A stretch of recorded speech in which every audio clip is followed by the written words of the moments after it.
This question also involves making equations, and then we will solve those equations using Desmos. So it says a company that provides whale watching tours takes groups of 21 people at a time. The company's revenue is $80 per adult and $60 per child.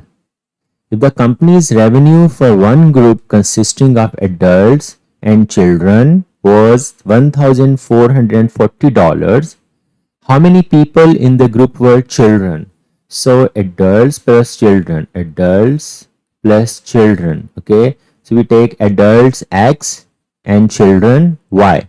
We need to find out children. Okay, we need to find out Y. Okay, so adults plus children is equal to what? 21 people. So for one adult, the cost is $80. So it's 80X. And for one child, it's $60. So that's 60Y. And this is the total cost, that is equal to 1,440. These are our equations, and we need to find out how many children were in the group. So Y. So we need to find out Y. So let's plug these values in the Desmos and see what we get. Okay, so we need to find out Y here. Okay, X plus Y is 21.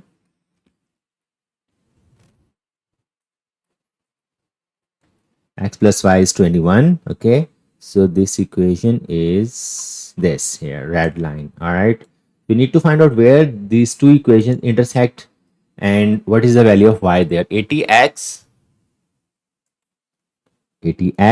plus